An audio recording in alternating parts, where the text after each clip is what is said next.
Good afternoon, everyone. I welcome you all to the 7th edition of SAMVAAD. I request everyone, please maintain the rules and regulations, what we usually have for SAMVAAD. Put your microphone on mute and also your video switched off for better reception. And if you have to respond to anything, you can respond in the chat section. And in the end, we will have question answer session. Thank you so much. So we are fortunate that we have an elite panel to help us decode decoding. I'm sure from last 2-3 months, especially after the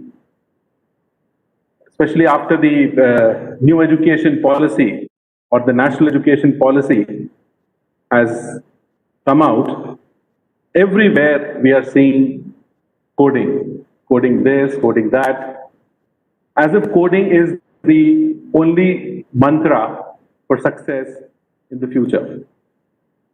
Well, it looks so. As you all know that we have been doing SAMVAAD on various topics.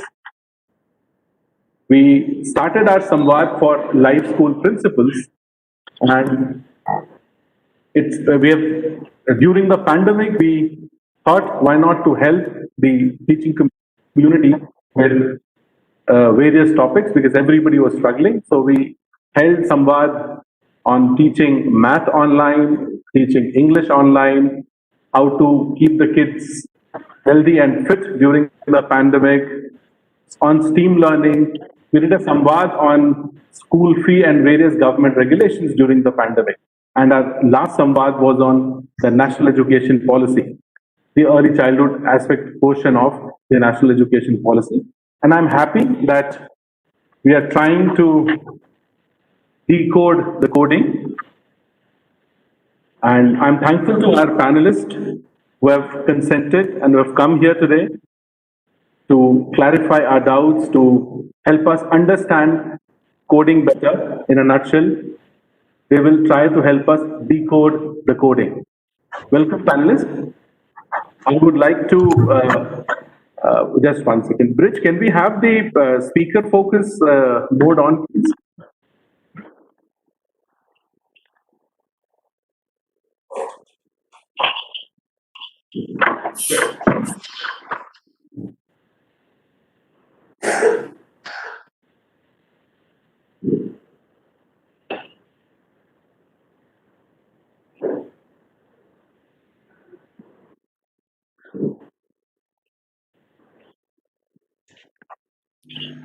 Yeah, so we have Madam Lalita Suresh.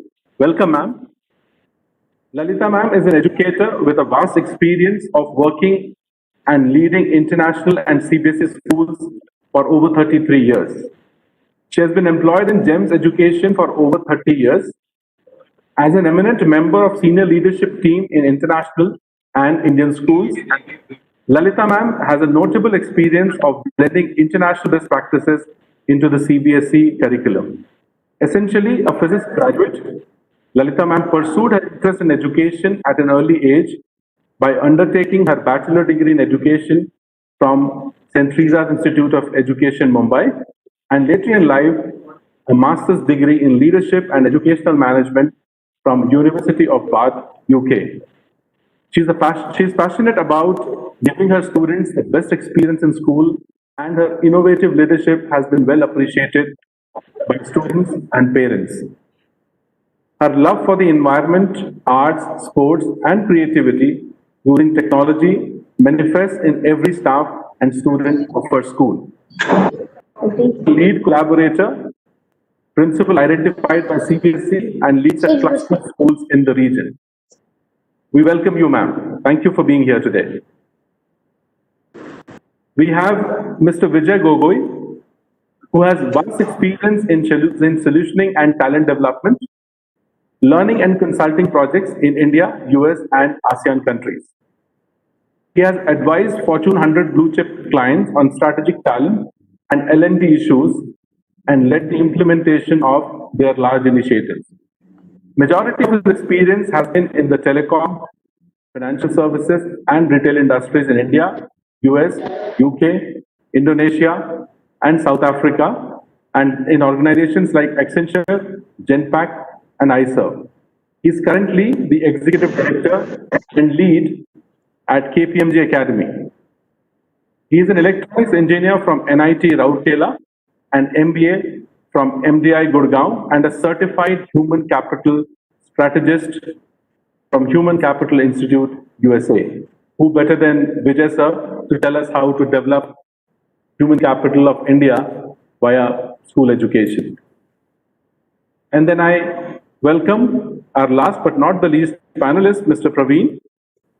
Mr. Praveen B. Budugiri is the founder director of CREA Learning and Research, which is an innovative organization pioneering 21st century learning in India through a studio-based integrative STEM program. Over 50,000 K-12 students in over 100 private and government schools across India are being inspired to become innovators through their organization called CREA, which is a STEAM education, design thinking, and 21st century skill learning program. Praveen sir has been instrumental in designing and developing Excel program through integrative STEAM approach. He has proven expertise in building and mentoring high-powered teams and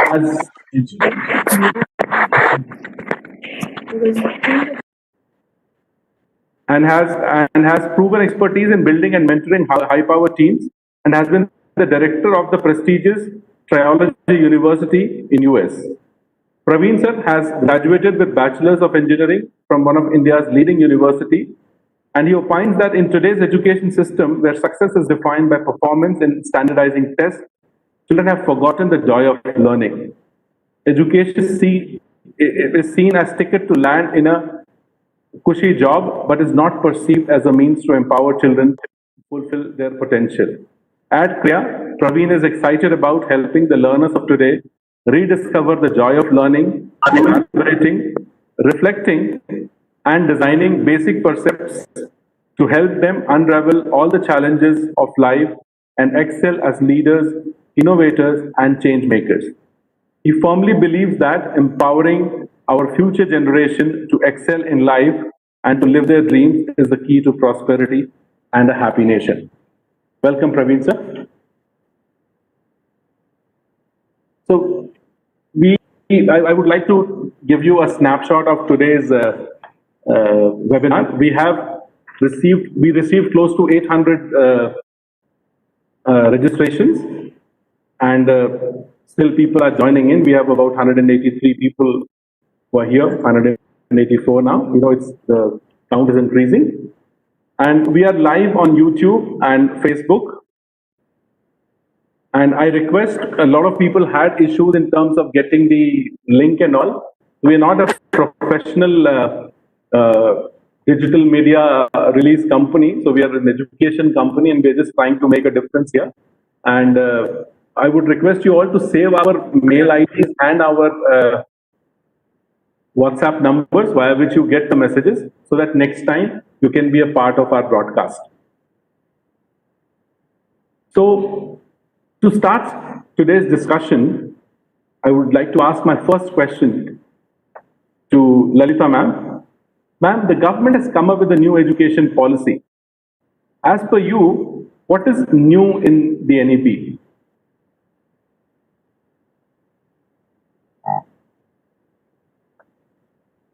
Sorry, I was in the mute. Are you able to hear me? Yes, ma'am, we can. Yeah, okay. Welcome. Thank you. Thank you for the warm welcome. It's a pleasure to be addressing so many eminent educators in this panel. See, the earlier policies just focused on access to education, female education, equity in education. But the current education policy is a storehouse of, I would say, it's energetic. It is an energetic policy. It's completely revamping the current existing education system so that Indian children can compete with any other child in the world. It is as good as or even better than some of the well-known curriculums that we know of. It's basically talking about integration of subjects, the choice of subjects. The children can choose. Even though in the earlier policies as well, we never had actually streaming and things like that were never there. But schools did the streaming based on the convenience of how to run an effective timetable. But I think we got to come over the aspect of boxing our children and making them study what we want them to study rather than them choosing what they want to study and how they can absorb what is there. So it's all about integration of subjects, the choice of subjects, progressing as per the needs and the abilities of the child, understanding the child. Does it cater to every child? The varied assessments, the modified assessments, and not the focus on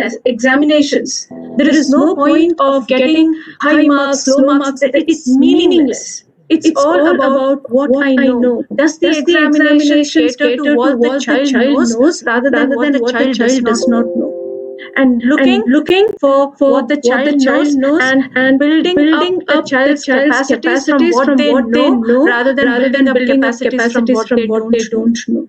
It's a very important aspect, and I think this national education policy, if it is implemented in its true sense, the true essence that it has been written, then it will take India to a much higher level, and we will very soon have children coming from all over the world to adapt to this curriculum. It's brilliant. As an educator, I'm excited, and there are some challenges on how we are going to train our teachers, how we are going to implement it. But if it is implemented in the right spirit, I think it will do wonders for our kids. It will do wonders for our nation. I think it's a brilliant policy, and I look forward to its implementation. I think quite a number of progressive schools.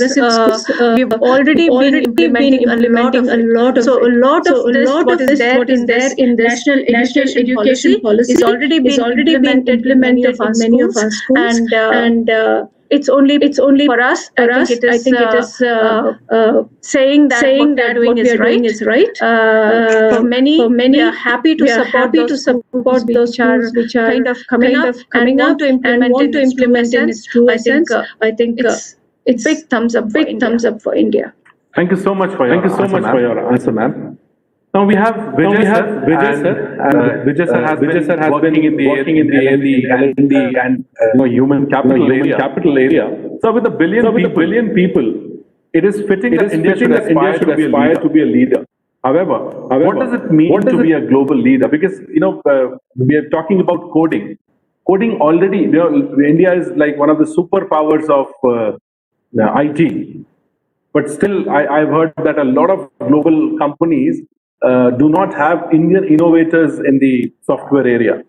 So Vijay sir, what does it mean to be a global leader in terms of human capital?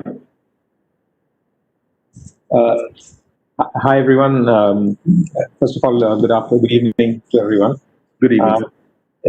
Now, regarding a question, what does it mean to be a leader? The thing is, if you look at Indian IT or technology industry and what we have done, you will see that primarily it is driven by IT services, right? Mm-hmm. And in IT services, essentially, you're taking technology which has been developed elsewhere, right? And then kind of using that to create applications, create different programs, etc., for different businesses and education, government, and so on and so forth, right? It is not exactly what I would say innovation in the true sense, right? Is basically kind of taking technologies that have been invented or discovered elsewhere and just kind of applying it. Now, if you want to be a global leader, in my view, what it means is that all the new technologies that are going to come. ये join करना है क्या? All the new technologies that are going to that are coming up, which is like whether it's quantum computing or virtual reality or. मैं यहाँ remarks बता रही हूँ, आपसे बात कर रही हूँ, ये कोई webinar attend कर रहा है, यही चलता है. Online team का. Can we remove this person, please? अब फोन करेंगे, दोस्त बताएंगे आपको अच्छे से. Sorry, everyone. No, that's perfectly okay. It happens. There is somebody who's trying to learn here, and somebody is unhappy about joining the webinar. So please carry on. No, that's perfectly okay. I mean, it happens. It's okay. So what I was saying is, all the new technologies that are, which are being worked on or which are going to become mainstream in the future, whether it's quantum computing, virtual reality, autonomous vehicles, or robotics, or nanotechnology, and all of these areas, right? If we really want to be global leaders, we need to be at a point where we create these innovations, create these technologies. So it's like, just to kind of, we should be the one who are, creating the algorithms for autonomous vehicles. I'll give an example. Let's say if I take AI as an example, right? AI is and one of the components of AI is basically neural networks, right? And in a neural network, there are a lot of different algorithms, right? So in India, you will find that there are a lot of people who can use these algorithms and create predictions, create different tools, basis that, and it's primarily coding. But to be a real leader, I think you need to be the person or be the one who creates, let's say, the back propagation, which is used in neural networks in a big way. You should be the one who creates that, right? So I think only then you can, aspire and become a global leader. But unfortunately, at this point, I don't think we are at that stage where we can say that we are at the point where we are creating this new technology. Thank you, sir. Sir, our country has the largest number of software engineers, and some of our people like Sundar Pichai, Satya Nadella, they're at the top of the global IT giants or global computing giants rather. So still, it says that we are not really innovative.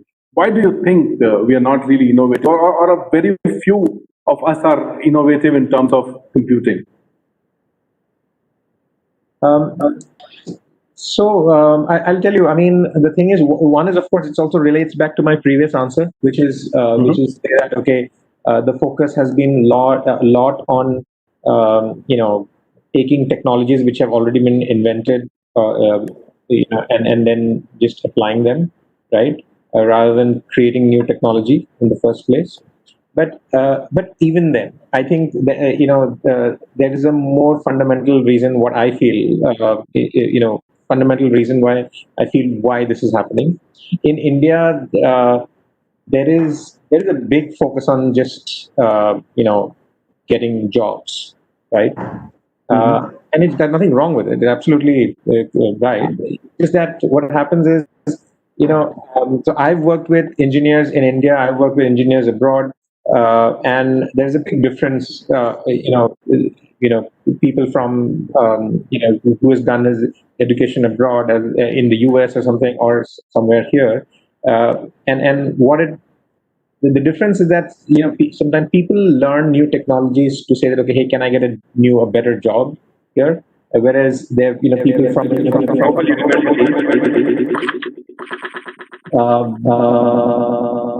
sorry, there's a lot of echo. Yes, I think. Hello. There's some.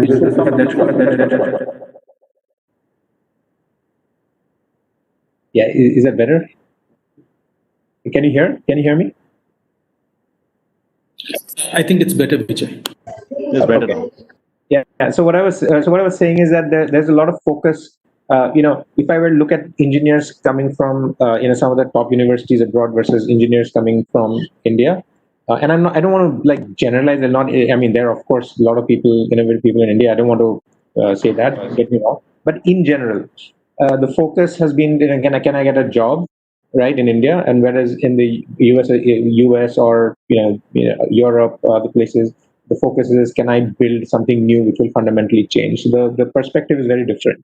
So that is one of the things that could be. But I think there's another point which I think I would like to make, is that not only just this focus on this kind of a perspective, but the other thing is that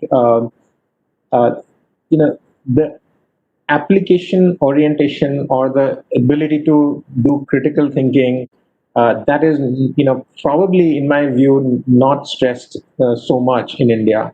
Like, for example, I've gone through the very traditional education that India offers. I was a KV student and did my engineering and all of that. But what the focus has always been kind of preparing for a test rather than absorbing, internalizing the thought, internalizing the concept, and then thinking through how will I apply it in a certain situation. How will I, how will I, build something new out of what I have learned. So that there is that critical thinking and problem solving element of it is somewhere, I think, as much as what it needs to be. And I'm not saying blanket that I'm not saying that nobody does it. It's not true. There are a lot of good schools nowadays who lay a lot of focus on these kind of things. But I'm just saying, if I look at overall, the overall country, probably this is one of the things that would stand out for me.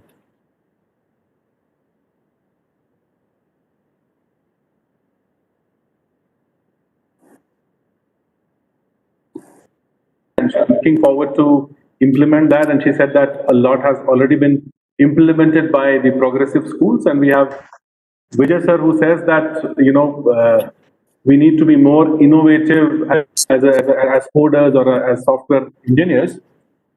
And now we have Mr. Praveen, who runs a program and who also has coding as a part of it.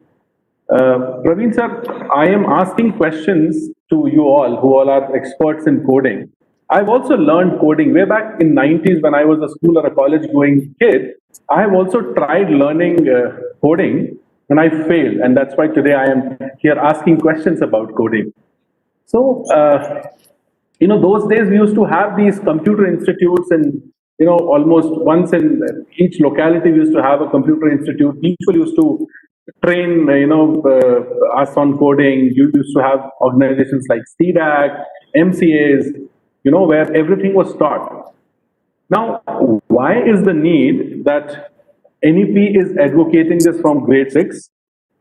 And when we are already superpower in terms of IT and software, so Vijay sir says that we need to do more. Can you help us understand what was missing or what is missing so far in computer teaching in our schools? So, Dhirenji, first of all, thank you for inviting me and having me on the panel. Good evening, everyone. Thank you, sir. I think schools have great ICT labs. There is no doubt about it.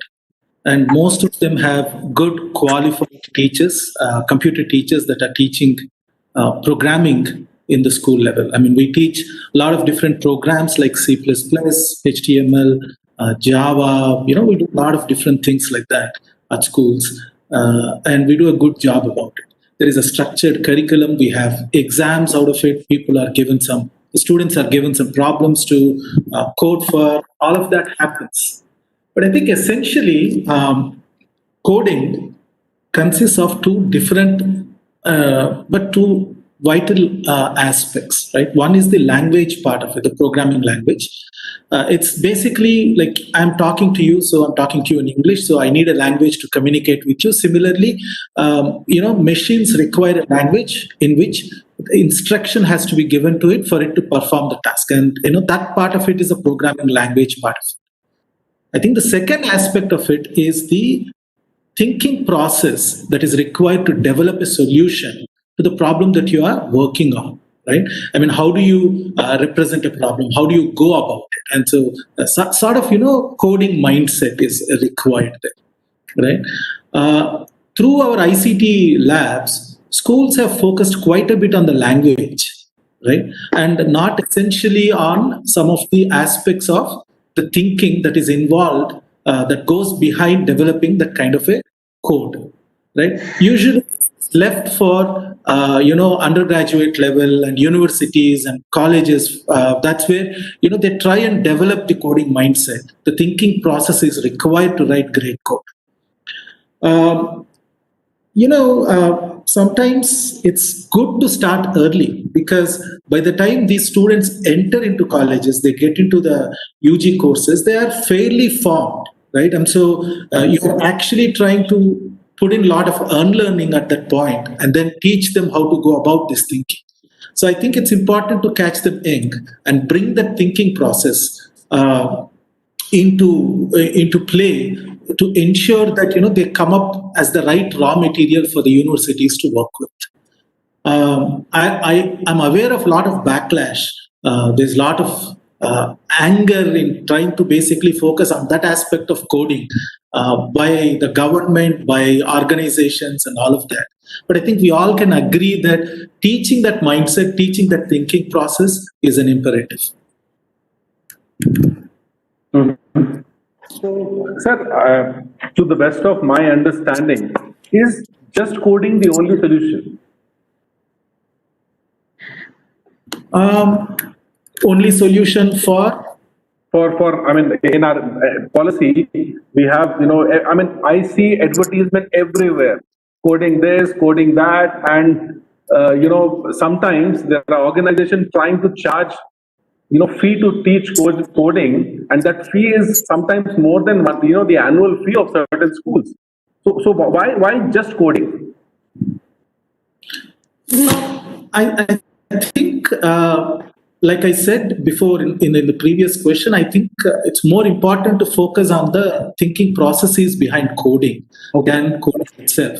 Coding to me is a tool, right? I mean, it could tomorrow be something else. For all I care, it could be a broomstick. It could be something else. But I think those thinking processes are important. So coding is a tool for us to get to those thinking processes. I think the important point is the programming language focus that we have. When you were in school, I was in school, they used to probably not teach computers at all. When we went to our engineering, some of the schools were still talking about Pascal, right? Now, gone are those days. I mean, people have moved on. C++, we still use a lot of C++, but the world has moved on. Java, then you have Ruby on Rails now coming in. I don't know. There's a whole lot of different coding programming languages have come. So the point is that focusing on coding from a programming language perspective is limiting, right? I think the more eternal, more important, more fundamental is the mindset and the thinking skills behind it. I think that should be the key. Mr. Dhiren, can I just come in? I think what Mr. Praveen said is absolutely right. As an educator, I can just say that, coding is just a process. Today it is coding, tomorrow it could be something else. But what are the skills that are needed for coding is more important. And are you teaching those skills through your curriculum? That is so important. And the main skill that is needed is logical reasoning, logical thinking, and the critical thinking skills that we develop in children, whether you're teaching math, English, science, whatever be the subject. Are you teaching that? And the ability to learn new things and the adaptability, the adaptability skills that you're teaching in your children, which is so important. So it is not just about coding today. It could be a completely different language that you're going to teach them tomorrow. Have they got the skills to learn, unlearn, and relearn new things? That is more important. So what, as an educator, what we have seen in, and this is a practical experience I'm talking about, in kindergarten, you find children absolutely free and absolutely willing to learn, and their learning skills are the highest in the kindergarten. But the moment you start introducing 3 languages and you start introducing the sciences in the higher classes, the learning skills actually go down. So as they progress, age-wise, ability-wise, their learning skills are actually going down. So what is education doing to them? Are we bringing down their learning skills? No, that's what we got to stop. That we need to ensure that the enthusiasm and the learning skills that they have in kindergarten is continued right throughout your age, throughout your life, and your ability to learn new things is what is so important. And I think, Mr. Praveen, you hit the nail right on its head. So what I assume is, or what I conclude is that apart from just coding, you have to focus on various other things. And thinking is learning, unlearning, relearning, and thinking is very important. So let me go to Mr. Vijay, where so we know that we are IT superpower, software superpower, but still we are not innovative. And I think what I understand is that we have to teach them how to learn, unlearn, and also how to think. So apart from coding, Mr. Vijay, what technologies should we focus upon? What other things should we teach them apart from coding? See, apart from coding, there are a lot of different things that you could teach, through which you can teach some of this critical thinking skills, etc. Right? And one could teach design, and which could which can manifest itself in like 3D printing. You could teach different things on Internet of Things, which will will involve definitely some bit of coding, but it will also involve it will also involve things hardware. क्या है किसी को देखते रहो फिर कोई परेशानी फिर खड़ी हो जाएंगी झाड़ू दो उसको कचरा उठाने वाले Bridge, can you do this, please? Can you move on to the lobby, please? Thank you. Sorry, Vijay. Every time you come in, there is somebody who is having issues. I'm so sorry. Please carry on. That's perfectly okay. So I was saying that one could look at things like design through and through 3D printing, etc. Internet of Things is something that we could look at. Robotics, I think, again, a very interesting area that one could use, and it would involve both, right? It would involve a bit of coding, it would involve hardware, it would involve all sorts of things, right? So there are a whole host of things that you could potentially do to kind of not just coding. I mean, like, for example, this is not exactly the thing. I mean, the other thing could be just music, for example. It's a very interesting to even create to make someone very, very creative and create some of these critical thinking skills also, even through music. It can be done. So the thing is that there are a whole host of opportunities, whole host of areas that where you can pick up and you can use. Like the other panelists have said, the very, very important thing is to pick out this critical thinking skill. So I should just tell you, I've been currently I lead a consulting business in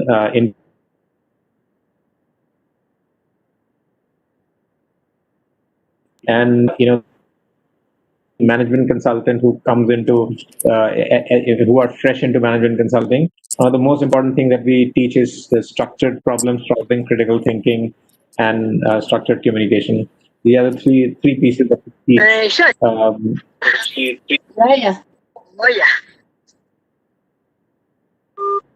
Yeah. So go ahead. Yeah, that's all I had. Okay, so we know that academia prepares these kids so that they are industry ready. So we have an academician who's explained us about what the policy has, and we have Mr. Vijay, who's a part of industry, a software industry and learning and development field, and he says what all is needed apart from coding to prepare kids for future. And we have Mr. Praveen, who finds joy in preparing these kids for 21st century skills via Kriya. Praveen, all this is very, very complex to a layman like me. Why don't you try and simplify this for us? Okay. I'll try and take a stab, Dhirenji.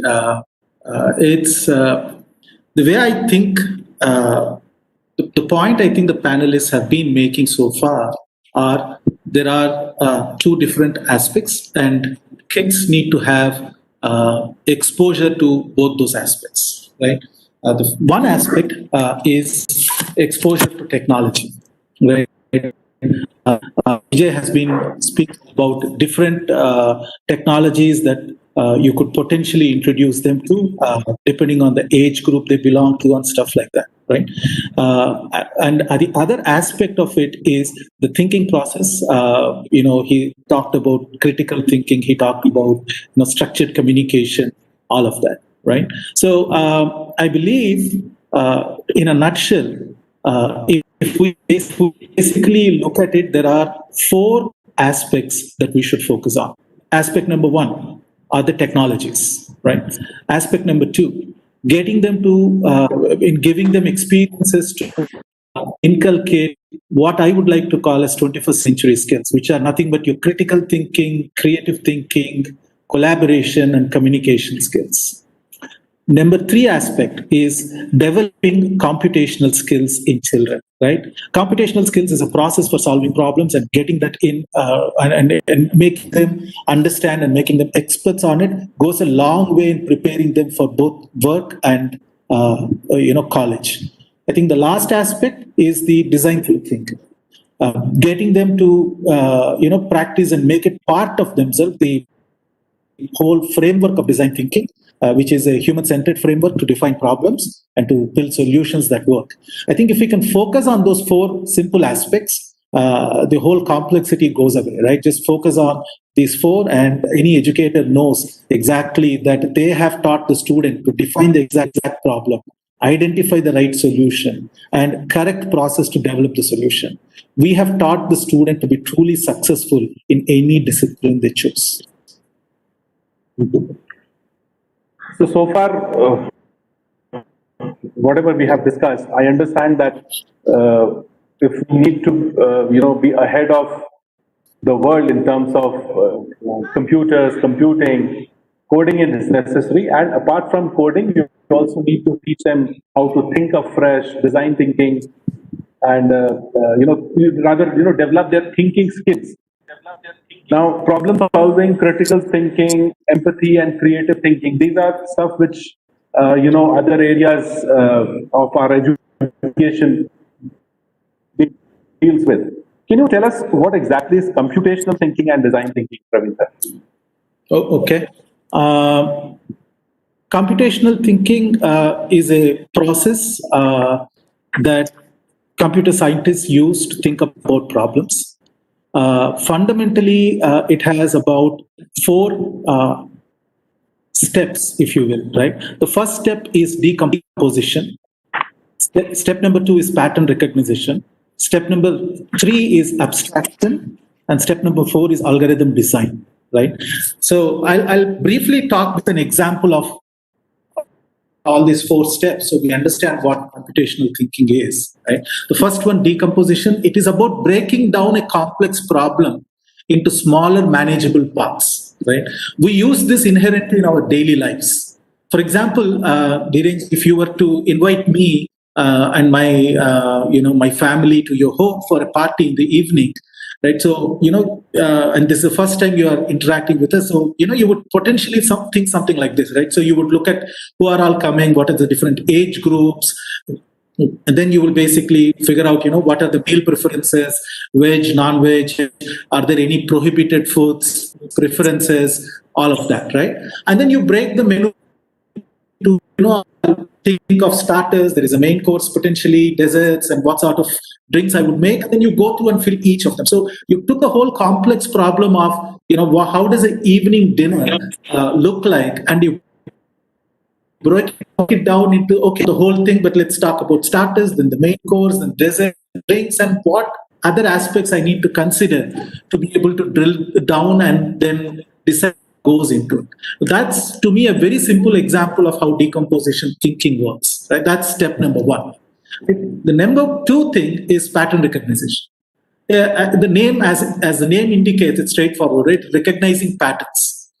Patterns, I think the important point to remember is patterns are about not just about shared similarities, but they could be also about shared differences, right? Very, very useful skill to make sense of a lot of information that is out there, right? And put it into some structure. I'll give you an example, right? These are days of pandemic. Most of us are stuck in the home, and the only form of entertainment is Netflix.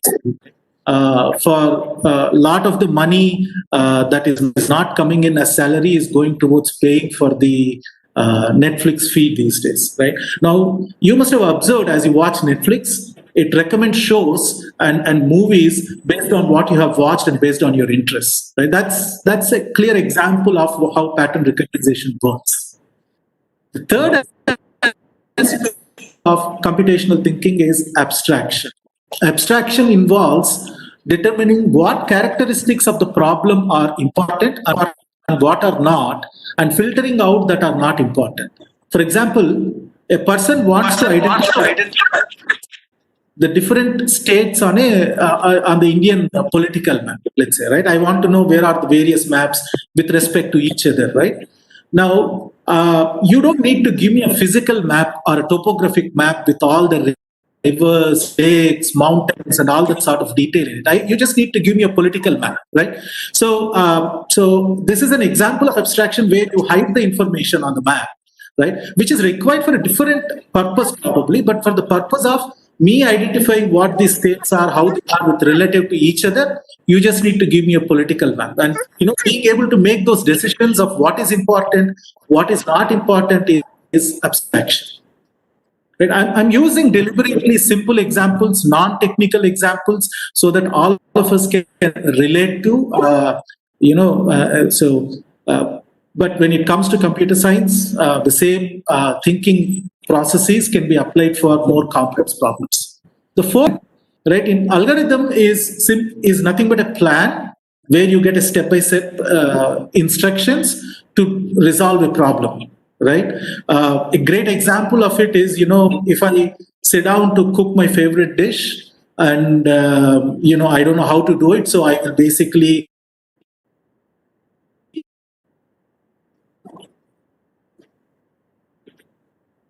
just a sequence of steps and instructions for me to go make something or resolve a problem, right? So typically, to sum up, there are 4 aspects: decomposition, pattern recognition, abstraction, and algorithm design.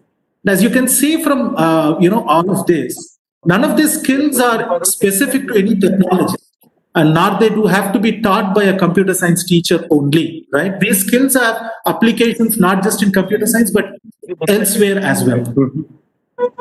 So we know that the kids, as Madam Lalita said, that at the young age they are eager to learn. The degree of the rate at which they can learn is also higher, and it's not just about coding, but all these thinking skills are also needed if we really want to be different and innovative in our software field. Now, I think there are about 5-6 people waiting in lobby. I think, have logged the meeting. Bridge, can we allow some of them, please? Yeah. So, yeah. Madam Lalita was saying, can you mute him? These things keep happening. Our apologies for all this. But yes, so, you are saying that various other things, computational things, we can, teach them. And what Praveen sir is saying, that it's not just that only computers teachers can teach this. If you have to go beyond coding, and maybe we'll have to start teaching them at the young age. So my next question is to Madam Lalita Suresh. Ma'am, how can we, teach these things at the young age to these students by non-computing teachers who do not teach computing and all these, technology and interdisciplinary things? Can you throw some light? Okay. Firstly, I want to talk about the upside of the COVID.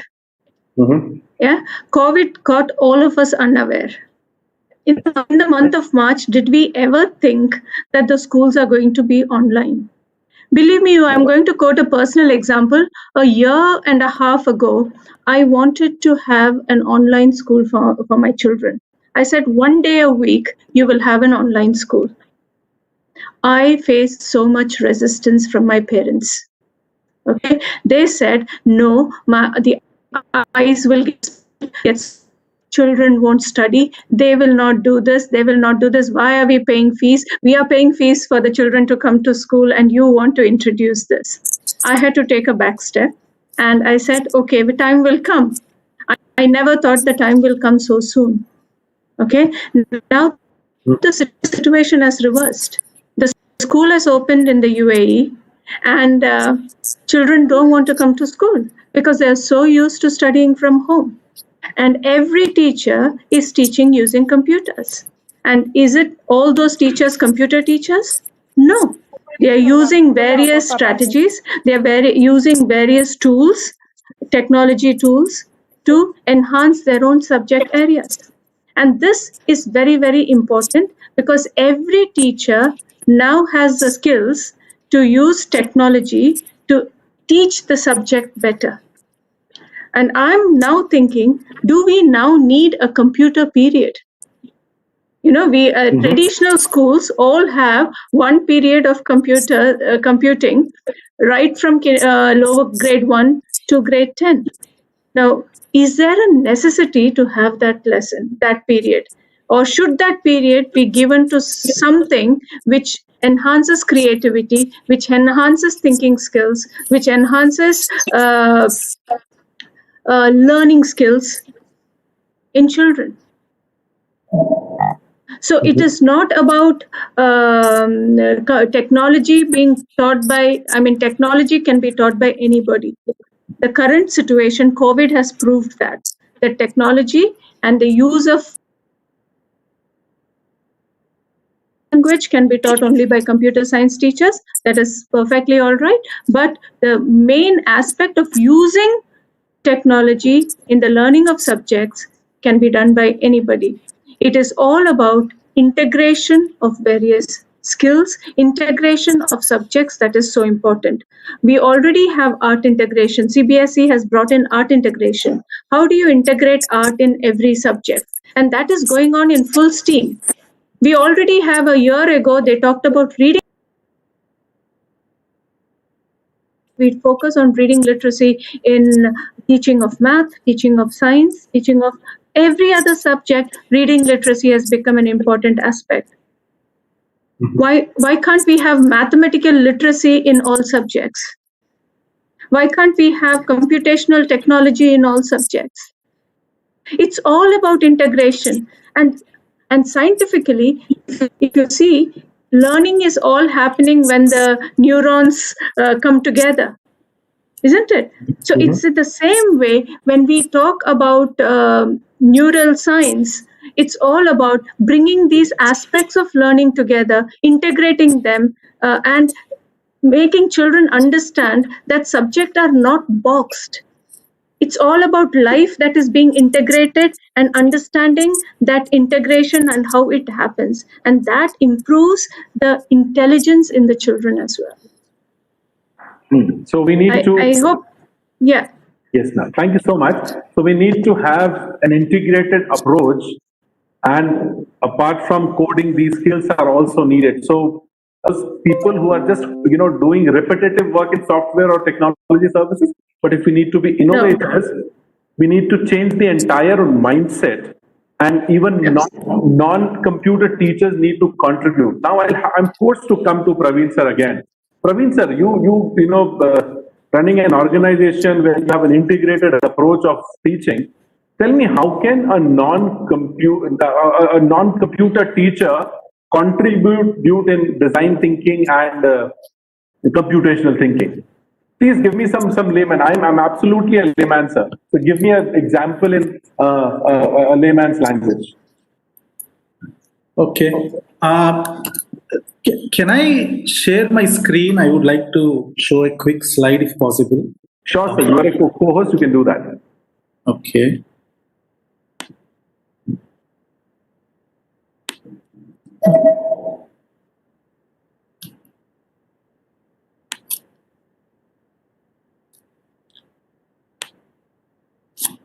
Are you able to see my screen?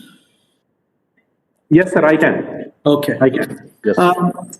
I believe what I'm showing on the screen is a story of a very popular story of Hansel and Gretel, right? It's a German folk tale. A lot of us are aware of it, right? It's a story where the farmer and he has two children, brother Hansel and his sister is Gretel.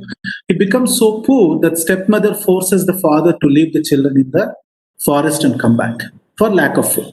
So they decide to take them to the forest and leave them there so they can fend for themselves. The children overhear it. So in the morning, when the father is leading them into the forest, the child, the brother Hansel, leaves out a trail of breadcrumbs so that he can follow back home. Right? Now, what's interesting is, I know that with the pandemic, a lot of us also shop online. Right? We shop for apparel, for grocery, all of that. So I've just put a screenshot of people shopping on Flipkart. Not that I like Flipkart, but I just use that as an example. Basically, if somebody were buying it, they were trying to buy footwear and then they were trying to buy flats. What you would see is a directional pointer to me, right? You could see it says home, footwear, women's footwear, and flats. What is interesting is, in computer science, these are also called breadcrumbs, right? And are in fact inspired from the breadcrumb story of Hansel and Gretel. Right? I guess it tends to be Mr. Inu Anand, one second, I'll have to mute everything. Okay, fair enough.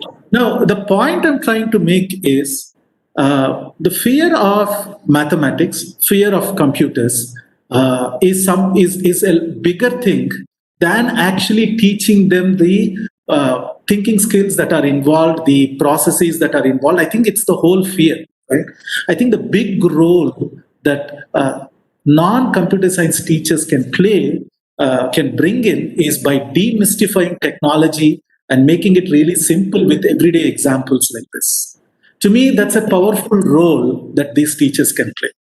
Now, that's one example. I would like to show one more screen, right? This is an example of how computational thinking aspects could be integrated into literature class, right? So, by the way, this is an example of a program of a course curriculum that we have written for IIIT Hyderabad when they wanted to implement computational thinking in Navodaya schools. So it's part of that. So approved by IIIT for all that it matters. The exercise here is about, there is a profile of a poet that is given. and there are two poems. The student doesn't know which poem is written by the poet, right? So the student has to read the profile, and based on the data that he or she gleans from the profile, has to basically match it and pick it from the poem, right? So they end up using, for example, this is a profile of a Indian story writer, Anushka Ravishankar. She is a author of children books, and she is known for her, nonsensical prose, verse, and has an incredible sense of rhythm. Right? So as you see, there are 4 parameters that you can glean: Indian, children book author, quirky writer, has a sense of rhythm, nonsensical verse, and then while you read through those poems, you start looking for those aspects of it. So right there, you have used the techniques of decomposition and pattern matching in solving this exercise. Right? When we write, stuff like, you read a book and you're asked to write a book review, that's another example of bringing in the aspects of thinking processes that we are talking about. Right? Abstraction is that's a classic example of application of abstraction. Right? So integrating these kind of things, giving more value, more time in your curriculum for this is the other way. Right? We talked about demystifying, we talked about directly integrating. The third aspect I would like to bring in, right? You have phenomenally good STEM labs, maker labs, you have computer science labs, right? So, start, like Lalita madam was talking about, break down the barriers, go out, talk to your computer science teacher, talk to your technology teacher, figure out activities that would enable you to bring in application of it to further your disciplinary knowledge. Here is an example, right?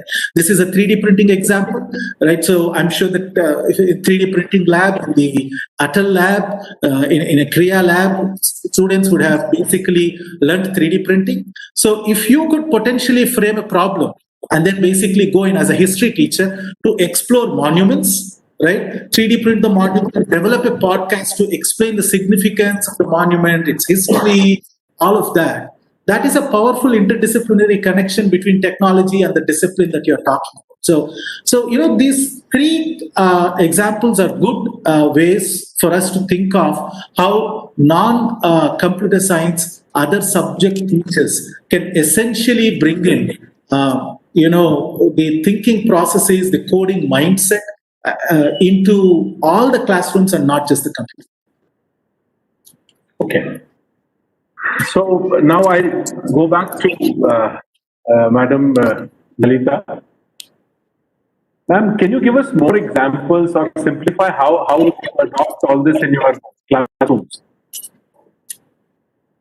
Sorry, can you come again? How? So Praveen sir explained us that how a history teacher or any other teacher, a language teacher, can inculcate these skills in our children.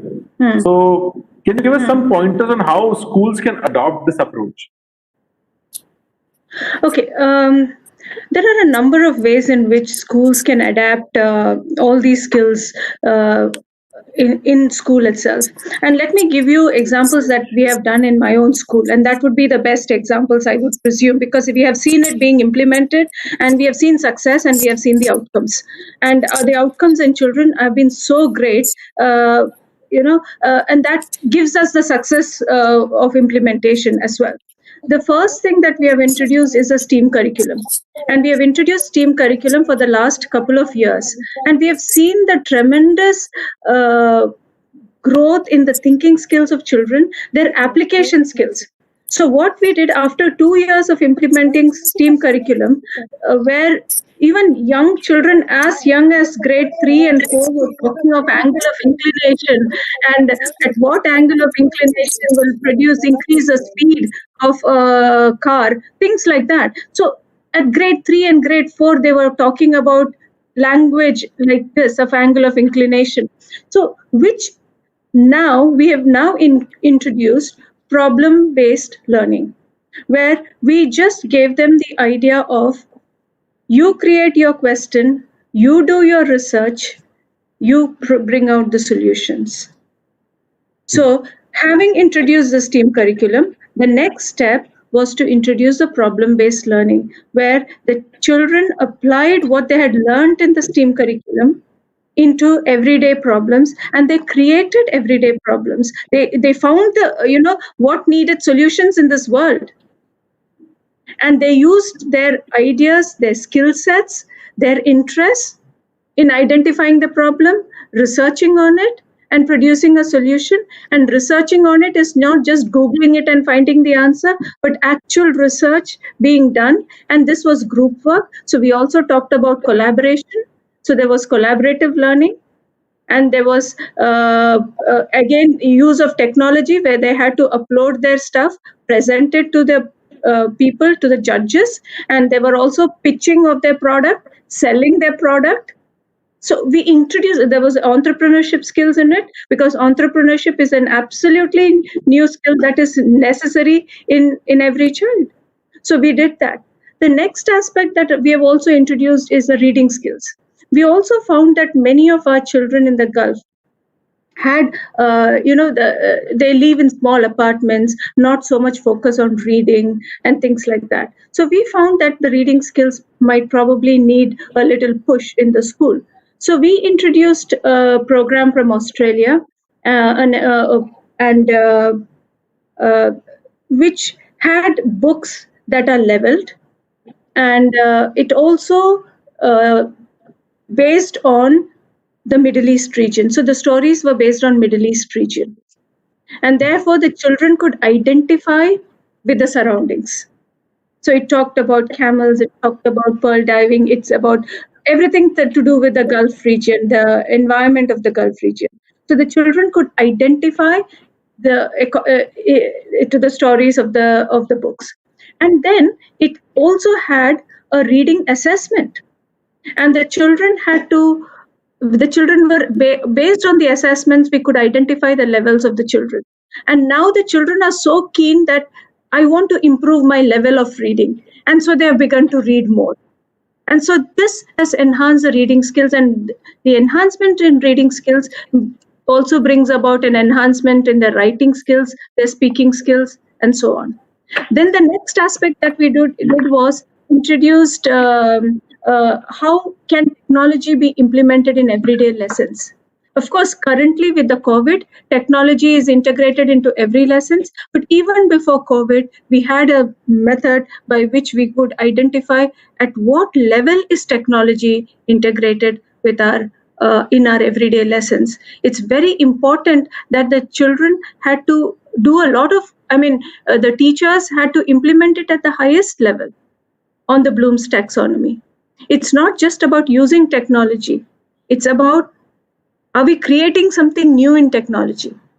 We need to look at that as well.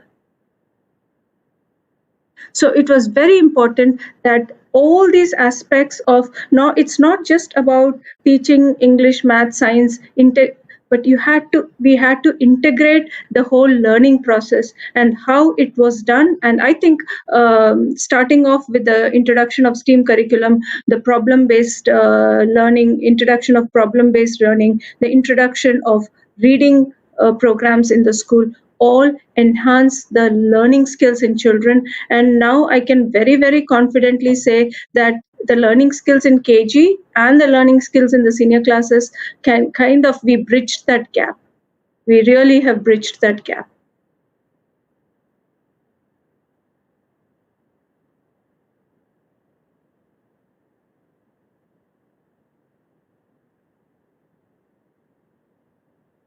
Come out with a coding certificate, that is not enough. There are a lot of things which has to be done if we want to be industry ready in terms of IT and software. So what industry demands for.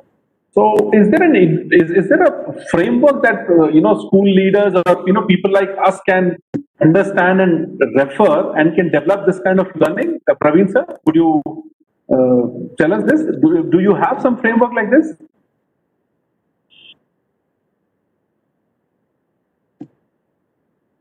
When you refer to what they have implemented in their school, I think the crux is, I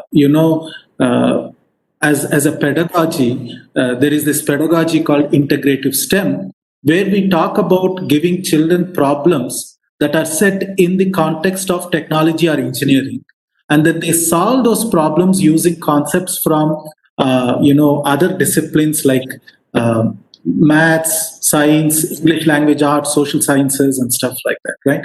So, and you give them those problems where children apply their disciplinary knowledge to solve technology problems, right?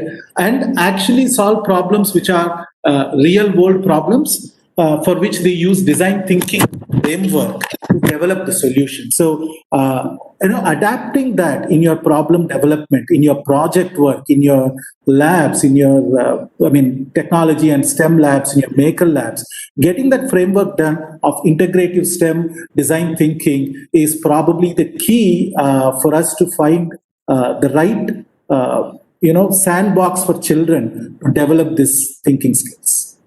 Mm-hmm.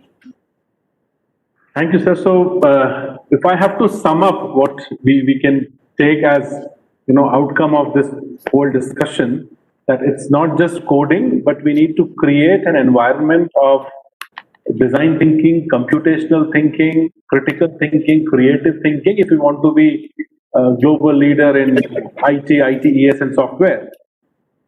And it is not just those few online lessons of coding which we need to learn, otherwise there's not going to be much change.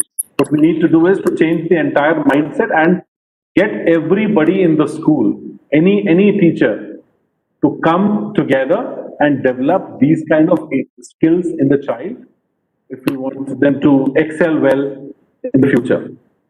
Now we have now we move on to the second aspect of this discussion.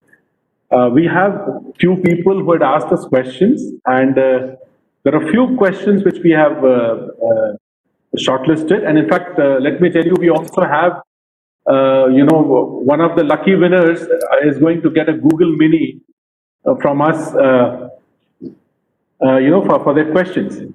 So there are a few questions which I would want to ask on behalf of people if they are not available. But we have Dr. Vishal Mohandas Panikar, who's a teacher at Kokilaben Dhirubhai Ambani Reliance Foundation School in Jamnagar. Dr. Panikar, are you there? You can unmute yourself and speak.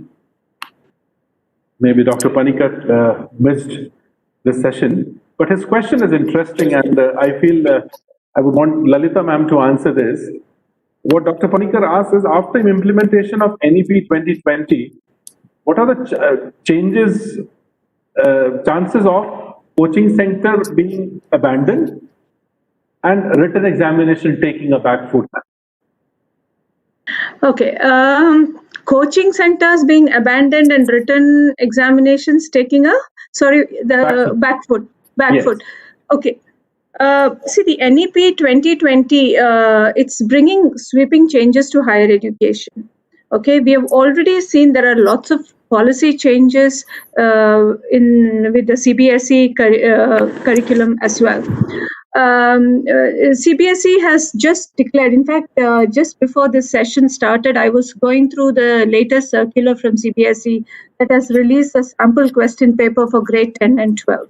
And I'm so happy to inform you is that what we are discussing today here is what I see in those question papers that is going to be implemented this year. So it has brought in sweeping changes in the pattern. It is focusing more on understanding rather than on memory. So the whole concept of teaching, learning, and assessments is being changed by National Policy 2020, if it is implemented in its full essence. Written exams should take a back seat. As an educator, I think there is too much focus on marks and grades rather than the real understanding of the child. How do we measure the real understanding of the child is what we need to focus, and the question papers should not, we so often have repeated questions. This question will surely come, and the children memorizing that, and we really don't know whether the child has understood the concept or is it just memory and written down over there. So I think with the pattern that I'm seeing now, it is more focused on what the child knows, and focusing on the deeper understanding rather than superficial understanding. And if that is being implemented at school levels, I'm sure the university levels will also have to change. The admission criteria will have to change at the university level. And if the admission criteria changes, the whole concept of coaching classes will go away. It will take some time, but I think it should go away if everybody focus on learning and rather than deep learning rather than superficial learning. And of course, examination is necessity because that's what is going to differentiate. But everything with the variety of options available, there's no need for children to say that I need this marks to get into this. There will be options available for children based on their interest. So I think that is very, very important, and the pressure of high marks should go away from the society. Thank you so much, ma'am. In fact, we had a lot of questions. A lot of people asked about changes in the admission criteria, age criteria, the salaries changing for teachers. But we have taken questions which are relevant for this particular discussion. So there are a lot of questions which we have not been able to take. But yes, there are a few questions which are pertinent to this particular forum. So my next question is from Dr. Deepika Rupert Gardner, who is a faculty at BVRIT Hyderabad College of Engineering for Women. And Dr. Gardner, if you are there, you can please unmute yourself and ask your question.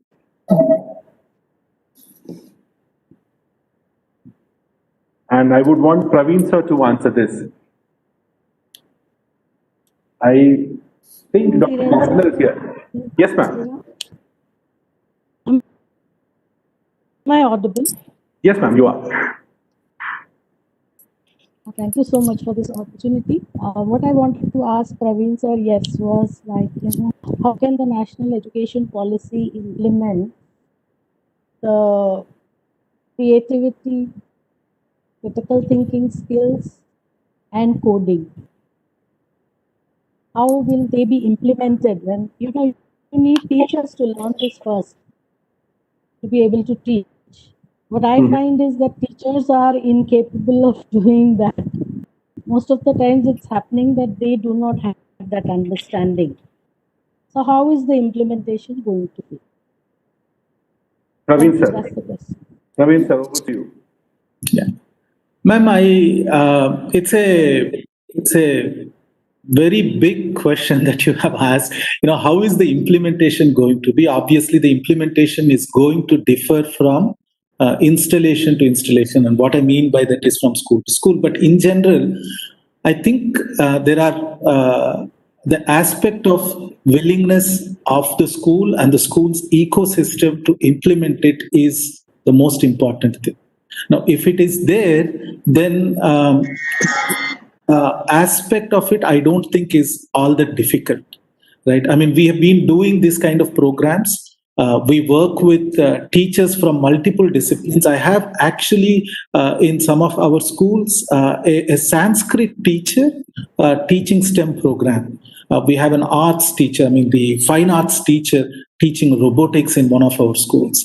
So I don't think learning is that much of a problem. I think it's more of the willingness and the openness on part of the individual that is probably more important. And if it is there, I think the most difficult part is to say, look, I don't know the answer to it, right? But I'll find it alongside with you. With Google, with a lot of opportunities to learn online, with structured programs that school is willing to bring in, I think the learning is not that much difficult. It's actually the individual himself or herself. So it's up to the teachers to make this a big success or a big failure. And everything in this country's future actually rests on the shoulders of those teachers. Thank you, sir. So my next question is for Vijay sir, and that's been asked by Madam Munira Rangwala, who is the principal at MSB Educational Institute in Mumbai. And she is saying, as life skills development is the key for today's Gen Z, she's saying, not Gen X or Gen Y, she's saying Gen Z. How will learning coding take this forward? It's a very interesting question. Coding, first of all, will the one obvious thing that coding will teach you is your critical thinking skills, ability to analyze, ability to decompose a particular problem or a solution into its constituent parts in the minutest parts and being able to solve for it, right? So those are very, very important skills that once you start coding, you will learn that. Second, a very important thing is that more and more when you coding, when you're doing one is, of course, you can do it yourself, but nowadays a lot of the coding happens in a collaborative fashion, right? Like, for example, my son he's in class 8, and he's part of a group of kids all across the globe, and he just met them online, and they're working on creating a game, right? So it's something that it can teach you collaboration in a very in a very interesting sort of way. The other thing is sometimes it will also teach you how to take the initiative, right? So and the thing is that when you start coding, it is not going to it's not that you code something and you just get it right the first time. There are a lot of things. It's not coding in all sense is not easy. You have to try you have to try it again and again. So it can build I think it can build character as well. It can teach you patience. It can teach you not to give up so easily. And if you're actually doing a project, in all likelihood, you'll probably have to be doing the entire coding project within a certain time frame, and that can be a great teacher for time management as well. Mm-hmm. So, yeah. Thank you, sir. Next question, we've actually clubbed 3 questions, and this is from Madam Sonia Jingan, who's teacher at Army Public School, Kirki, Pune, and Mr. Mufaddal, who's principal at MSB Educational Institute in Bangalore, and Akanksha Jaiswal, madam, who's teacher at Eduba Mapakam, Chennai, if I can pronounce it right. So I request Madam Sonia Jingan to please unmute yourself and ask the question.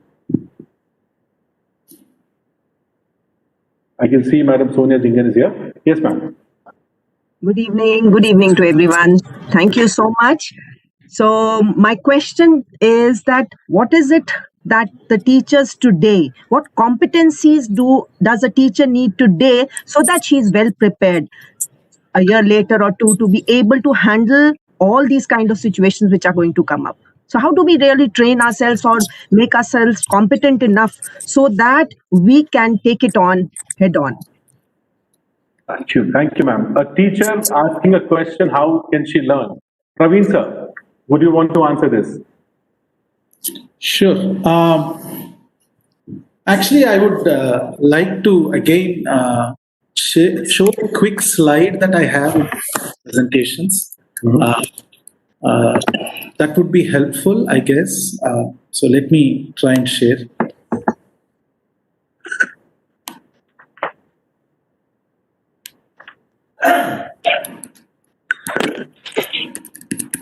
Yes, sir.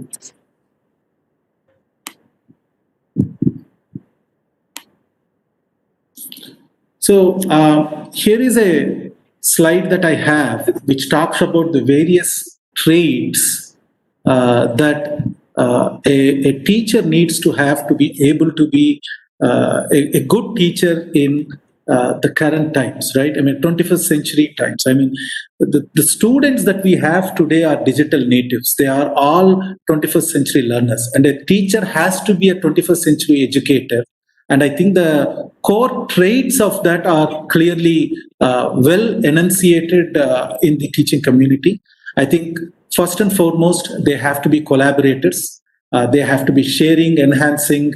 They have to basically work with others. They have to go between disciplines. I think the second most important thing is they have to be curators, right, of content. There's lots of content out there, and it's widely available. So people that are able to look at and continuously bring in new stuff, new perspectives, interesting way of saying things, that is probably the second important trait. I think the third important trait is, I don't know if we have read this book, Sapiens, and I'm sure most of us have. I think technology is going to be an integral part of our lives. Whether we decide to teach coding in school or not, you can't escape technology today. We all wake up to the chimes of WhatsApp in our home. I don't have WhatsApp, but my wife has. So I have to wake up to the chimes of WhatsApp. And so you can't avoid technology. It is all around you.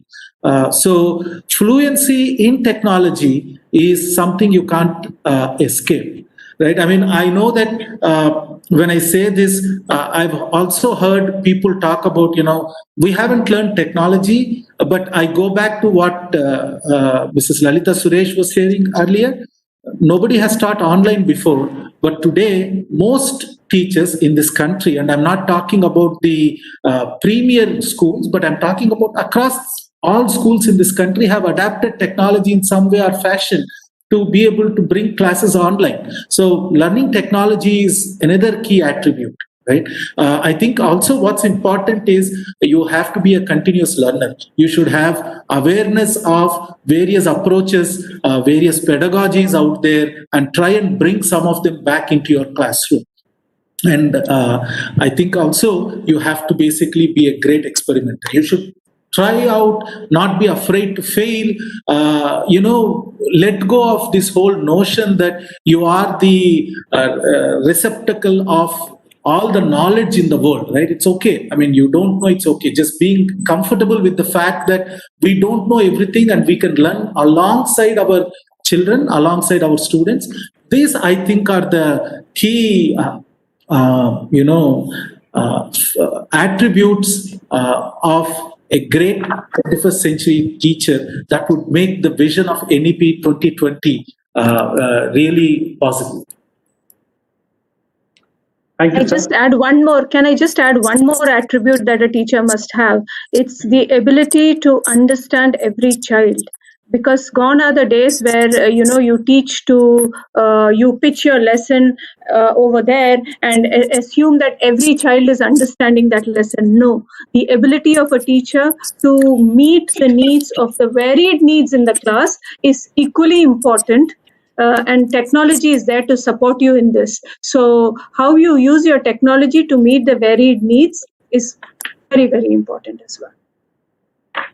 Thank you, ma'am. Thank you, Praveen sir. And the next question is asked by Madam Neha Sinha, who's an independent consultant from Mumbai. Madam Sinha, I see that you are here. Can you unmute yourself and ask your question? Hi. I hope I'm audible. Yes, you are, ma'am. Please go ahead. Thanks for the opportunity to ask the question to such eminent panelists. And I have been following the design thinking program from KPMG, and this is an amazing opportunity to have Sir here. My question is that recently I've been exposed to designing a curriculum for coding, and I gave it a try, and in that I actually failed to do that, but in that I gained a lot of perspective on computational thinking. And I want to ask all of you, and you can choose to answer me, is why there is not much emphasis on computational thinking in the NEP, whereas we do have mentions of critical thinking, design thinking, and all that. And there is this sudden introduction of coding at grade 6, which has led to a spurt of companies coming up with coding programs for parents and children, but not building up computational thinking through K to 5. How do you see this in NEP, and how do you see a solution to this? Ma'am, I would like to answer that question because I have been also doing my research on NEP and what it says, what it not, and more I read, the feeling gets stronger that I know very limited about NEP. But NEP is a very broad document, and what we have got as the policy is a framework. It's not really the entire thing what these people have done. So yes, you're right that computational thinking word might not be there, but I think design thinking and creative thinking, critical thinking, all these things are a part of the whole thing. And the reason why we are doing this samvad interaction is exactly this: that people are trying to rule the market with just one word, coding.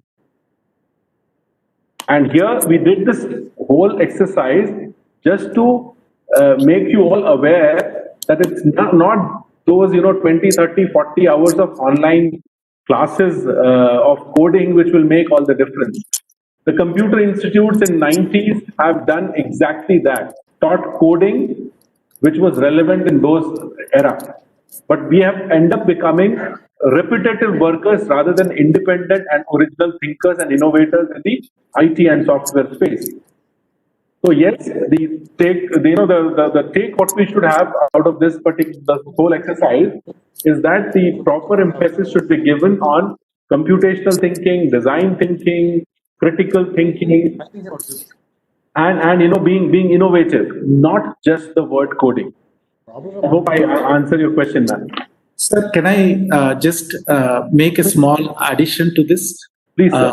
Yeah. Dhirenji, I think NEP document does mention computational thinking. I'm not sure which section, but I believe that it does mention computational thinking as a key literacy that has to be brought in alongside critical thinking, alongside ethical and moral reasoning, all of that, right? Problem solving, all of those skills. I remember it clearly talking about computational thinking being a key aspect that it needs to bring in. Now, I'm not sure how many times it talks about it, all of that, but I have read computational thinking as a key element itself. Okay. So Can I also add here, Mr. Praveenji, you also spoke about the 4 aspects of computational thinking of decomposition, pattern recognition, abstraction, and algorithmic design. And I think these 4 areas are covered in different aspects in the national education policy. In terms of critical thinking, in terms of breaking down the curriculum into meeting the needs of the children. So all this is there. Maybe the exact terminology is not used, but the real aspects of it is definitely there in the NEP.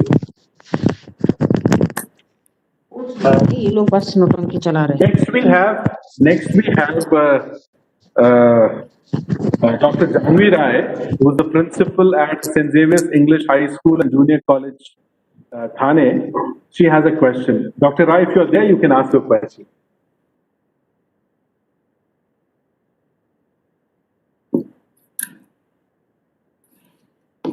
I can see Dr. Janvi Rai in the panel, in the discussion.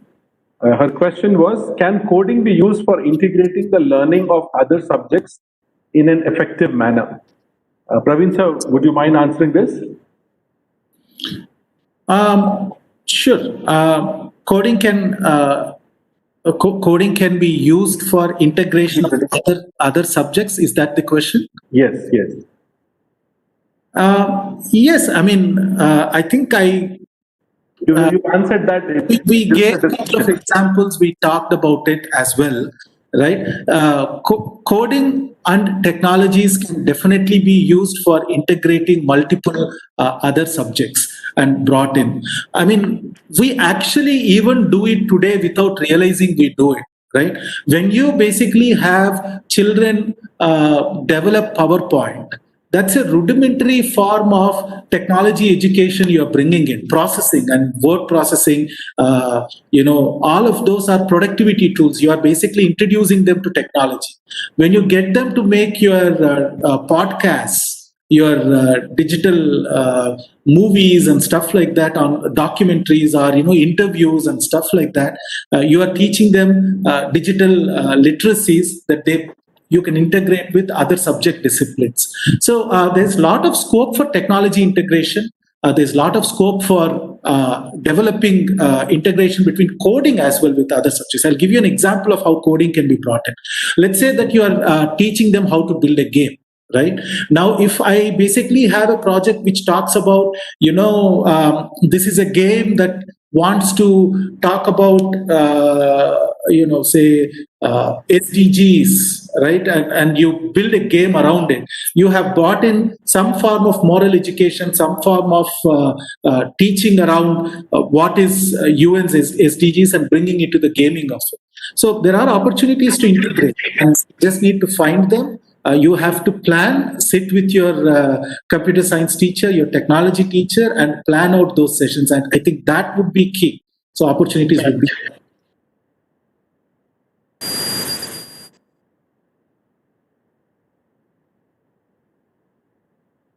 Minutes. We'll take 2 more questions. And the next person to ask the question is Dr. Swaroop Datta, who is principal of MSM English School, Malkapur in Nandura district, Buldhana. Nandura, Buldhana district.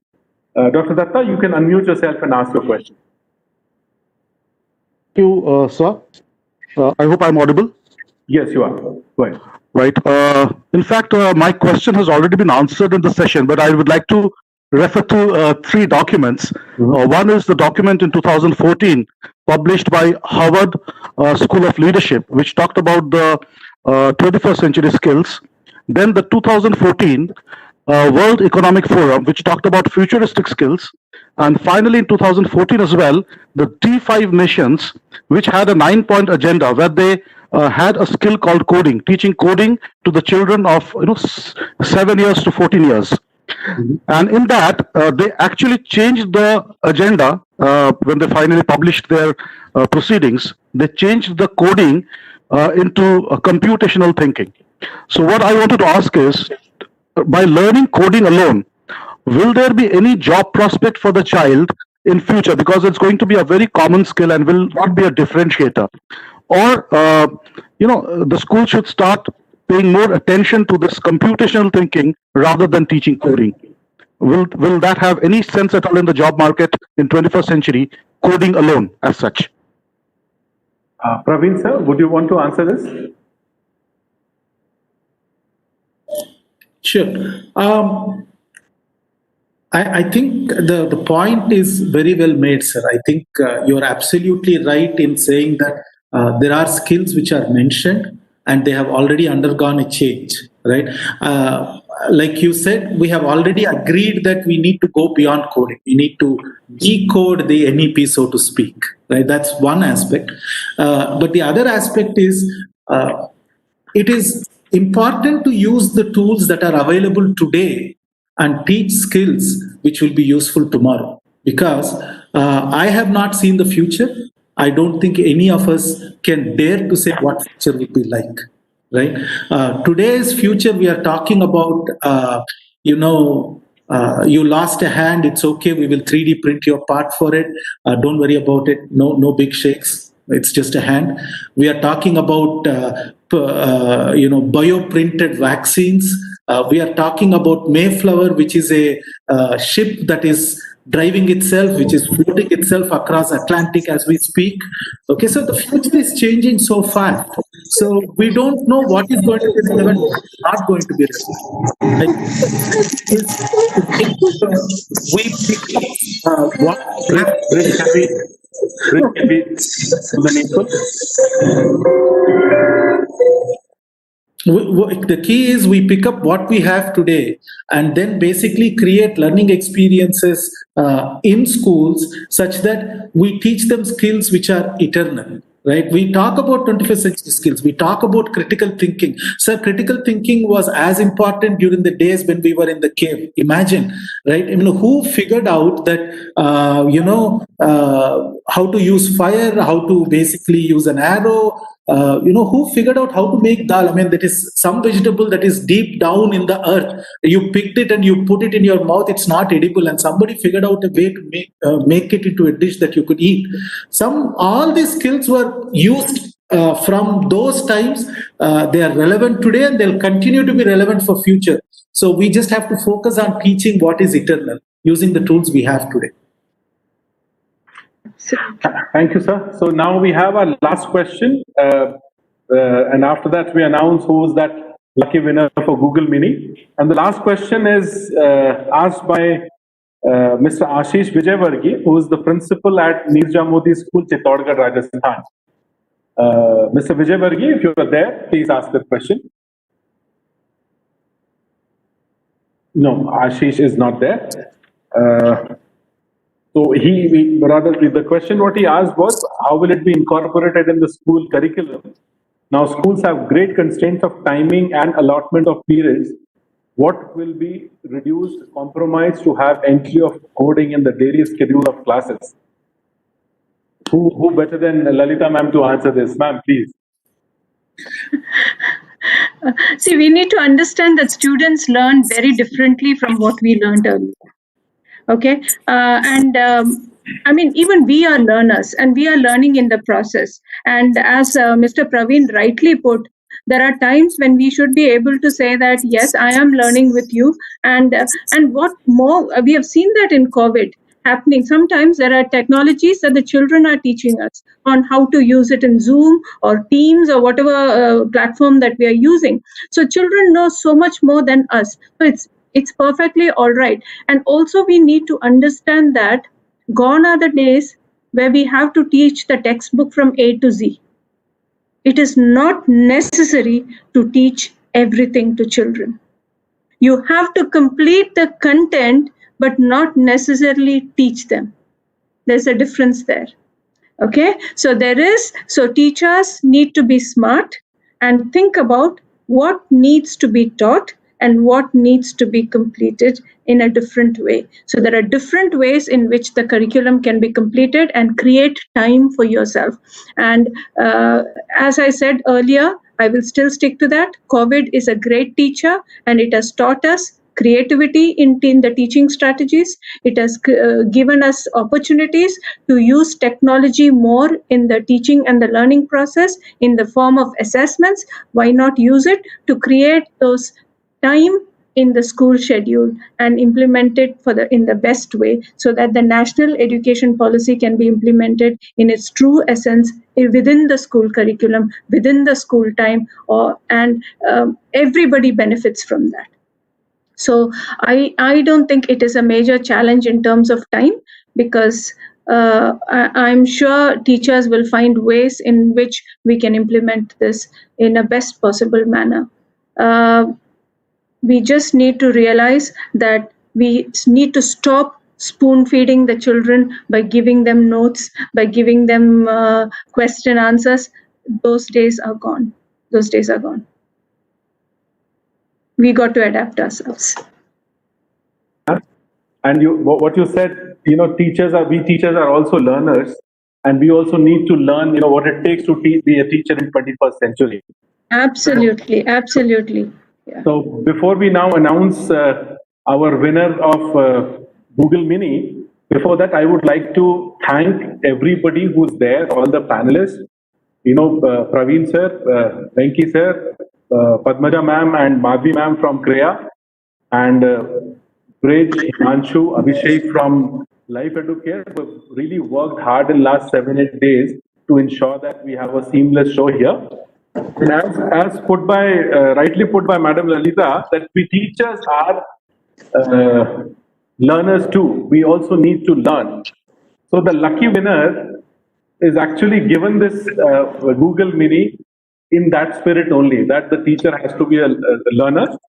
And the person who gets this Google Mini is Madam Sonia Jingan, because she has asked the question, what competencies does a teacher need to develop to make the NEP a success? So she's trying to find out answers, so that she can develop her skills and make a visible change in NEP 2020 implementation. So salute to your spirit of being an eternal learner, ma'am. As they say, teacher is an eternal learner. So our team will contact you, and the Google Mini will be couriered to you.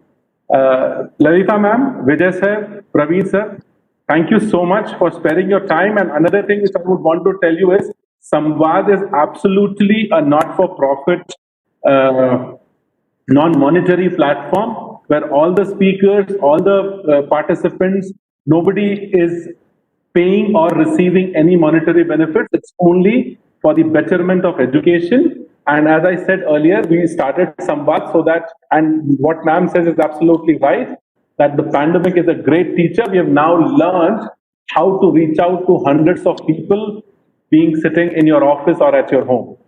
So thank you everyone. Looking forward to hold more webinars on more relevant topics on NEP and various aspects of education. Thank you so much. Namaskar. Thank you. Namaskar. Bye.